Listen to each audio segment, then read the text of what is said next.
Olá, boa noite. Meu nome é Priscila. Eu vou estar abordando o tema farmacocinética. O que seria farmacocinética? A gente vai estar abordando isso durante todo o conteúdo do vídeo. E eu vou estar explicando o que significa todos os seus conteúdos. Então vamos lá. Farmacocinética estuda como o organismo processa a droga.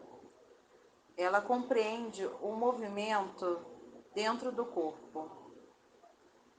Como o fármaco atravessa a membrana celular? A maioria dos fármacos atravessa as membranas por difusão passiva, desde que este esteja no seu estado não ionizado. O que seria não ionizado?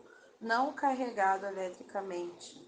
A velocidade deste fenômeno é dependente do coeficiente de partição lipídio-água mais do que da lipossolubilidade do fármaco.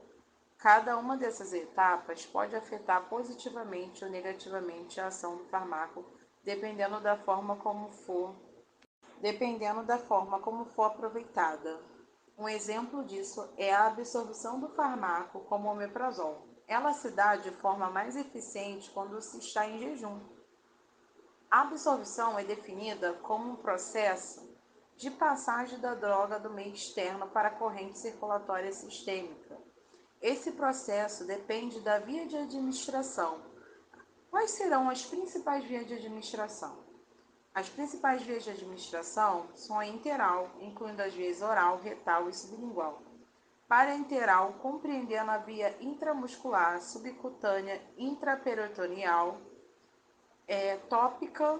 No caso da administração endovenosa, não existe o processo de absorção, porque o processo da endovenosa ela já é feita direto na corrente sanguínea, ou seja, o efeito é mais rápido. O mesmo se dá na via tópica, quando o composto por suas características físicas e químicas só apresenta efeito local. A via mais utilizada é a oral.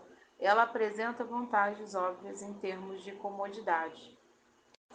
Na distribuição, o fármaco vai para a corrente sanguínea, para ser transportado para os tecidos do corpo humano.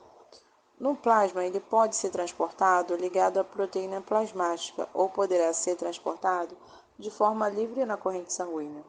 O fluxo sanguíneo é um fator importante para o transporte de medicamentos.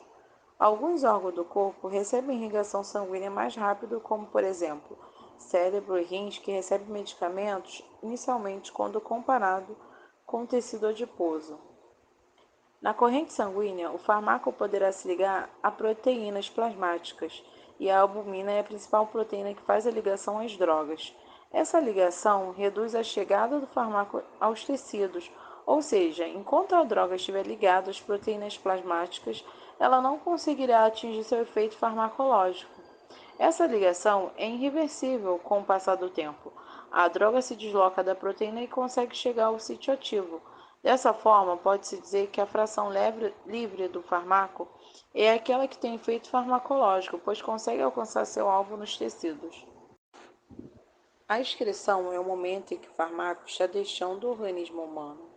Alguns fármacos são eliminados de forma intacta, enquanto outros precisam ser metabolizados para depois serem eliminados. Está representando um rim, local de excreção da farmacologia. Lembre-se de que a urina é muito polar e é formada por alta quantidade de água. Assim, os fármacos mais hidrossolúveis são mais fáceis de ser excretados por esse órgão. O sistema renal é formado por dois rins, uma bexiga e dois ureteres e uma uretra. Em cada uma dessa unidade funcional chama-se néfron. A representação do néfron na arteriola afere-se chega até o glômero na cápsula de Bowman, trazendo o sangue do corpo. Assim ocorrerá uma filtração do sangue, em que compostos menores passam para o túbulo proximal e compostos maiores, como proteínas e células, permanecem na corrente sanguínea. Durante a passagem do composto filtrado no túbulo proximal, sempre ocorrerão processos de reabsorção, ou seja, compostos já filtrados voltam para o sangue. O restante continua sendo na alça de Henle, depois no túbulo distal e prossegue para o ducto coletor. Durante todo esse processo, ocorre a reabsorção de compostos que voltam para o sangue e secreção do composto do sangue que vão para o néfron.